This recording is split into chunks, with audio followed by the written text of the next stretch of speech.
ถึงตอนนี้เราก็มาเพื่อชี้จุดให้พี่จอร์จได้เห็นถึงสถานที่ที่ของได้ถูกนำมาวางไว้ และจุดนี้ยังเป็นเสมือนแหล่งกำเนิดพลังชั่วร้าย ที่คอยปล่อยพลังงานไม่ดีออกมาโจมตีพี่จอร์จอย่างต่อเนื่อง โดยครั้งนี้เราขอเป็นกรณีพิเศษที่ทางรายการจะไม่ถ่ายทำให้เห็นถึงจุดดังกล่าว เนื่องจากพิจารณาดูแล้วการเปิดเผยออกไปจะทำให้เกิดผลร้ายและอันตรายใหญ่หลวงต่อเจ้าของเรื่องในครั้งนี้ครับเรามาจุดด้านนอกนะครับ ผม คราวนี้สิ่งที่พลังที่เราเห็นบริเวณที่ครอบบ้านอยู่ เป็นพลังงานโครน ไม่ดี ไม่ดี ลบ พลังงานด้านลบ พลังงานลบ อืม เป็นเลเยอร์ของชั้นครอบอยู่อย่างนี้ ใช่ค่ะ และตอนนี้เรายืนอยู่นะจุดต้องสงสัยแล้วกันใช้คำว่าจุดต้องสงสัย ซึ่งจะอยู่บริเวณด้านซ้ายมือของเรานะ ตรงเนี้ย คิดว่ามีอะไรอยู่ หนูมองว่าตรงนี้เป็นจุดสตาร์ท ซึ่งบริเวณด้านเนี้ยบริเวณแถวๆนี้แล้วกันใช้คำว่าแถวๆนี้ แต่เรารู้แล้วว่า ตำแหน่งไหน ตรงไหน และพี่จอร์จก็รู้แล้วว่าตำแหน่งไหน เราไม่ขอเจาะจง เพราะว่ามีผลกับ หลาย ๆ อย่าง หลาย ๆ อย่าง อันนี้เราชัดเจนของแน่นอน ของแน่นอน แต่ถ้าหนูรู้สึกว่าอะไรอยู่ตรงพื้นที่นี้ อ่า หนูรู้สึกว่าเหมือนหนูกำลังเหยียบดินโคลนนะคะ อ่า แล้วมันมีมือค่ะ อ่า คอยจับขาหนูอะคอยจับแบบอย่างเงี้ย บริเวณเนี้ยเหรอ เนี่ย รอบๆเลย ใช่ เวลาใครเดินโดยเฉพาะคนที่โดนวางมาร์กเอาไว้ ครับ จะพยายามดึงแบบดึงลงอะแบบ อืม จับเนี้ยดึงลง อือฮึ อืม รู้สึกได้ไหมพี่จอร์จ ผมไม่มั่นใจนะ มันเป็นการเดินช้าอย่างเงี้ยเหรอ แต่ว่าสุขภาพผมต้องแต่มีอะไรแปลกๆตรงนี้ที่ผมสังเกตนะ มีอะไรที่มาตั้งไว้ที่แปลกๆเนี่ย ผมสุขภาพแย่ลงทุกวัน อืม การเดินก็อย่างที่น้องบอกว่าก็จะซอฟต์ลง ครับ แบบว่าเคยคล่องแคล่วแต่กลายเป็นช้า อืม เดินไม่ไหวมั่งอะไรมั่ง ใช่เดินไม่ไหว เอาเป็นในมุมผมแล้วกัน ถ้าเป็นผมอย่างเงี้ยนะ อืม ผมจะลื้อเฮี้ยนเต้เลย พื้นที่ตรงนี้นะ หรือยันโครน อืม ที่อยู่ในตรงเนี้ย ใช่ ลื้อและขัดใหม่ และคราวนี้ถ้าสมมติพอทำเสร็จเขาโยนมาแหมะใหม่อีกล่ะ ถ้าเลี้ยงปลาใส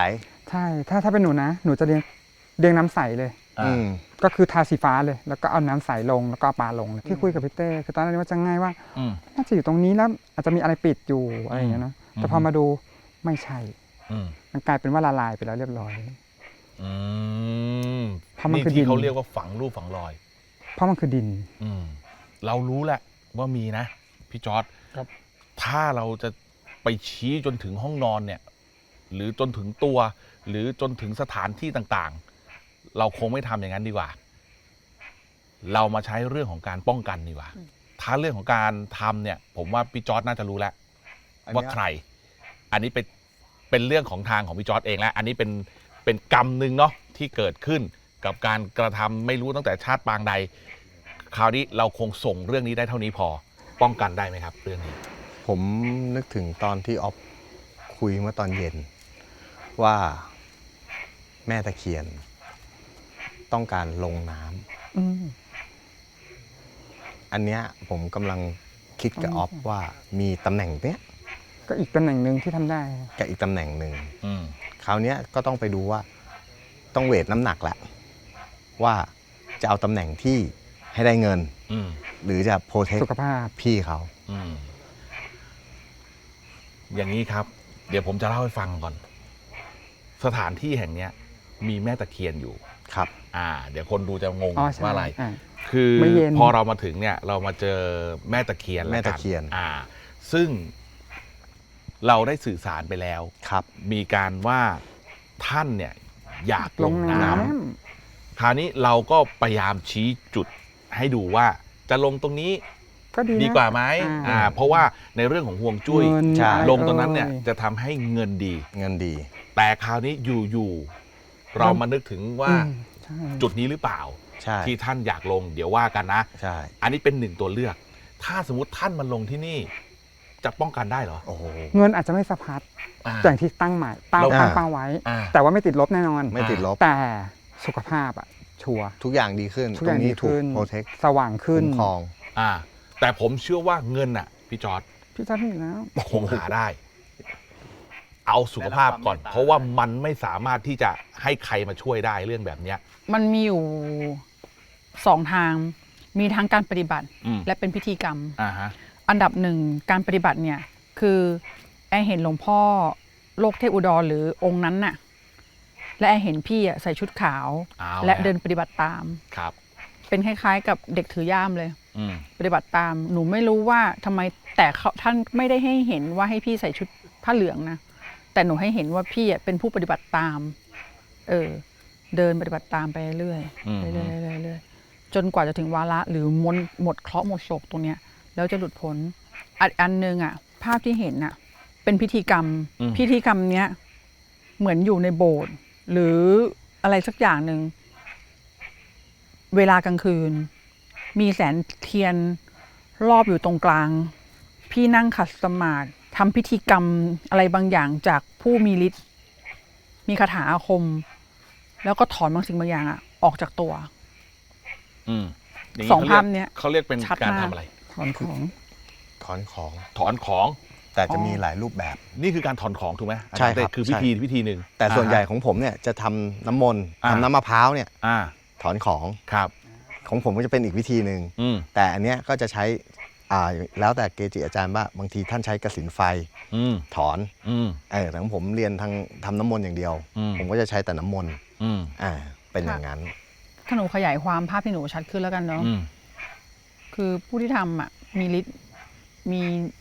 วิชา เดชโอ้โหคาถาอาคม อืม แบบชุดใหญ่ไฟกับพริบเลยพี่ อ่าฮะ แล้วก็ที่ท่านทำให้มีเลิกษ์มียาม มีดวงดาว มีทุกอย่างครบองค์ประกอบนะ อืม ถึงจะต้องกับพี่เขาให้รอด ถึงทำได้ ถูกต้องไม่ใช่ เพราะ ว่า ไม่ใช่ขี้หมูขี้หมามาทำ เออ เพราะฉะนั้นเนี่ย ไม่ ต้อง อุปโลก มีหลาย ๆ สิ่ง ใช่ ถ้าสมมติจะต้องเอาของในกาย ก็สามารถเอาได้ อะไรแบบนั้นป่ะ คนนั้นต้องมีวิชา มีกสิณ อืม มีจิตที่เข้มแข็ง อืม ถึงจะสามารถมาเอาของพวกนี้ไปได้ ใช่ เอางี้ พี่จอร์จบอกว่า เวลาสวดโบสถ์ สวดมนต์ ต่างๆ ไม่ว่าจะเป็น มงคลจักรวาล8 ทิศ มงคลจักรวาล แล้ว มีอะไร ก็ อีก ทีละปัญชร อ่า แล้วก็อะไรเยอะแยะหมดเลย จะมีอาการ พวพหุงจะมีอาการแบบขึ้นไส้อ้วกพุ่งออกมาเลย อันนี้คืออาการอะไร อันเนี้ยเขาเรียกว่าเป็นอาการปิติ อ่า เวลาปิติมันจะเกิดขึ้นก่อนที่จะเข้าสู่คณิกะ พอเข้าสู่คือคณิกะสมาธิเนี่ยคือสมาธิอ่อนๆแป๊บเดียว ซึ่งสมาธิช่วงเนี้ยเป็นสมาธิที่สำคัญ ครับ ถ้าเราข้ามไม่ได้ พี่ก็จะหลับ อืม แต่ถ้าพี่ข้ามได้มันจะเข้าไปสู่อุปจาระ อืม ไอ้อุปจาระเนี่ยแหละคือตัวที่จะไปถอนของพี่ได้ คราวนี้ต้องฝึกฝนนะ อันเนี้ยต้องฝึกฝน ต้องฝึกฝน ช่วงแรกอาจจะโอกอากหรืออะไรก็ตามพี่ปล่อยมันให้รับรู้ว่า มันเป็นเพียงแค่อาการเกิดขึ้นแล้วก็ดับไป ผมกลับไปคำนี้ที่คุณพูดคำว่า ต้องไปทำแบบนี้ใส่ชุดขาวเดินตามพระ เชื่อเลยทำวัดเช้าทำวัดเย็น บิณฑบาต ตรงเนี้ยบิณฑบาตตรงเนี้ยทำให้ทุกสิ่งทุกอย่างมันกลับมา และให้เราอยู่ในสมาธิมากขึ้น การจะถอนบางสิ่งบางอย่าง คุณไปอยู่วัดสัก1 เดือนสมมุตินะ10 วันถึง1 เดือน มาแล้วนะ เริ่มมานะทำบ่อยๆทำบ่อยๆทำบ่อยๆ มันอาจจะเคลียร์เรื่องนี้ได้ด้วยตัวเอง คือฮิวตัวเองนั่นเอง ถ้ายังไม่ต้องไปอย่างที่คุณแอร์ว่าสวดมนต์อยู่บ้านก่อนได้ไหม ได้แต่คราวเนี้ยผมมีภาพหนึ่งเป็นคำพูดหนึ่งให้บทพี่สวดบทเนี้ยขึ้นมา ว่า บทสัมพุทเท สัมพุทเท ให้พี่ไปฝึกสวดบทนี้ อืม แล้วทุกครั้งที่สวดบทเนี้ยให้พี่นึกถึงของอาการเจ็บไข้ได้ป่วยทั้งหมด แล้วน้อมนำพระพุทธคุณพระธรรมคุณพระสังฆคุณเข้ามาสู่ร่างกายแทนของนี้ เหมือนฉีดยาแล้วดันพิษอันเนี้ย พิษ อ อ อ อก ก อืม แล้วเดี๋ยวพี่จะเกิดอาการบางอย่าง แล้วเดี๋ยวพี่จะค่อยๆดีขึ้น แต่ช่วงแรกๆจะโอ้โห โอกอัก โอกอัก ะไร โอกอัก ปล่ยมันไป ตด ในเรื่องของพี่จอร์จน่าจะเคลียร์นะ ว่าต้องทำอะไรบ้าง รู้อยู่แล้ว แล้วของตอนนี้เราชี้จุดให้แล้วว่ามีตรงไหน อันนี้ไปเคลียร์ได้ เคลียร์ได้ พี่จอร์จเคลียร์ได้นะครับ โอเค ส่วนห้องหมายเลข 13พี่จอร์จตัดสินแล้วว่าจะทำยังไง อย่างที่บอก ปิดดีลกันไปแล้ว ก็ปิดดีลกันไปแล้ว เรื่องนี้จบไปแล้ว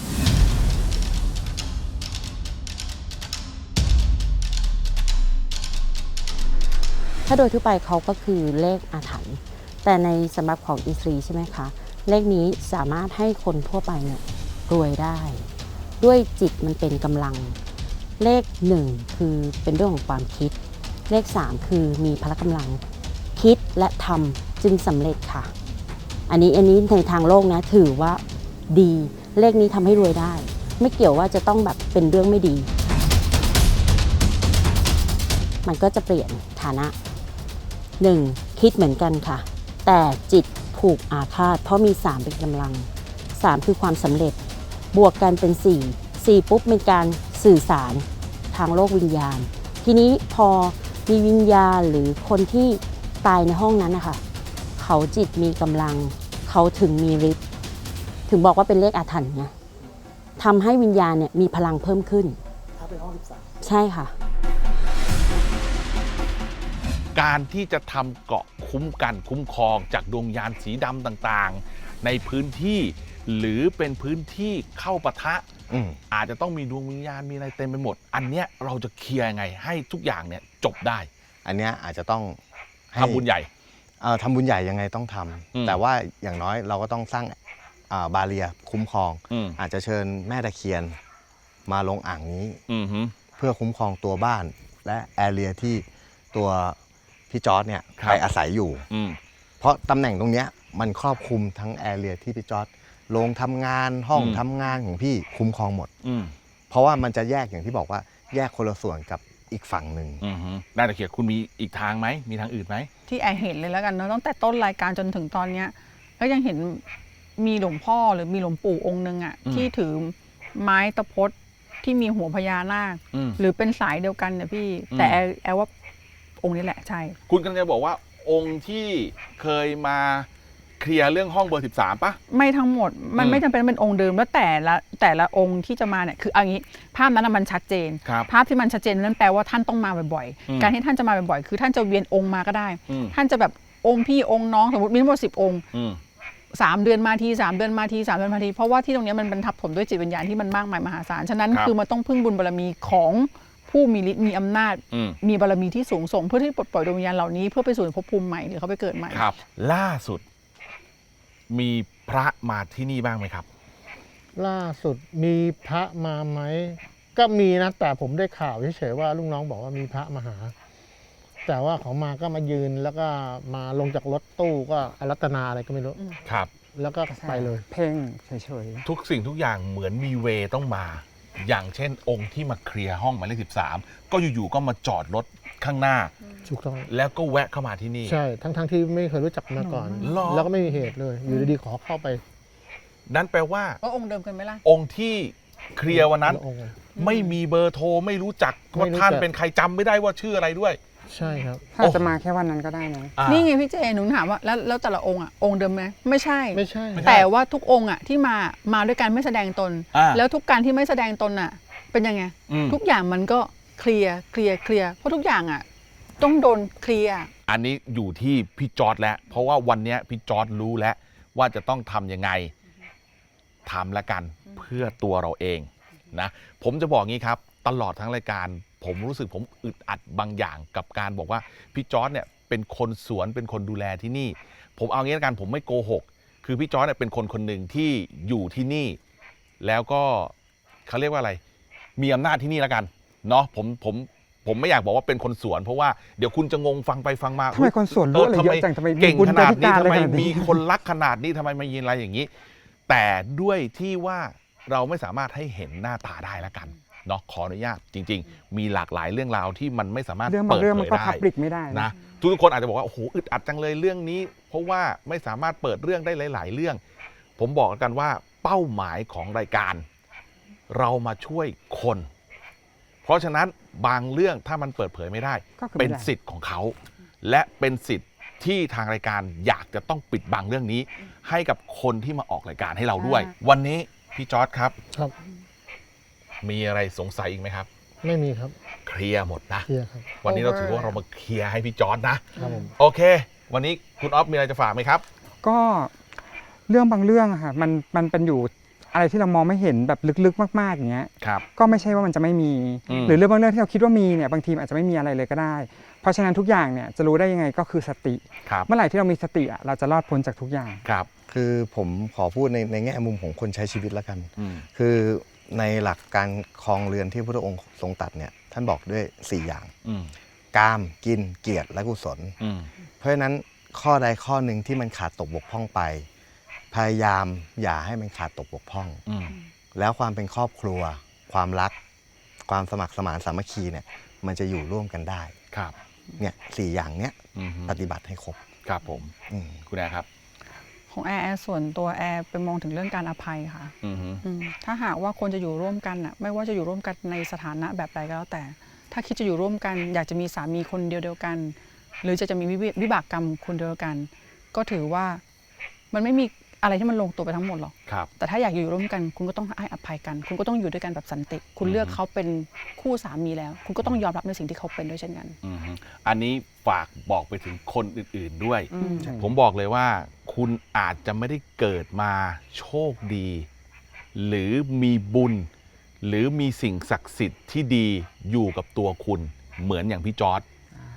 ผมถึงบอกว่าเมื่อไหร่ที่คุณทำบุญได้ทำทานได้ อ่า ทำภาวนาได้ เมื่อมีเวลาทำรักษาศีลให้ได้ด้วย จ้ะ ใช่ เมื่อมีเวลาทำไว้เถอะ ใช่ แล้วคุณจะเห็นผลไม่วันใดก็วันหนึ่ง วันนี้ลาไปก่อนแล้วกันขอขอบคุณสปอนเซอร์ด้วยครับผม ขอขอบคุณเอมูเลตมังกี้ไดเล็กคอนกรีตทูโก โรลลี่ป๊อปตดลิงลิงช็อปเดลเอศักดาคมไทยประกันชีวิตค่ะ วอลิเมดน้ำนมข้าวโพดสติมา และอ้าปากค้างสตูดิโอครับผม และขอขอบคุณทุกคนนะฮะที่ร่วมสนับสนุนรายการ The Six Sense คนเห็นผี เพื่อเป็นวิทยาทานดีๆ ต่อไป อย่าลืมนะครับ เราไม่ได้ตามหาผีที่น่ากลัวที่สุด แต่เราตามหาจิตใจมนุษย์ที่น่ากลัวที่สุด วันนี้ลาไปก่อน สวัสดีครับ ครับ ขอบคุณนะครับพี่จอร์จ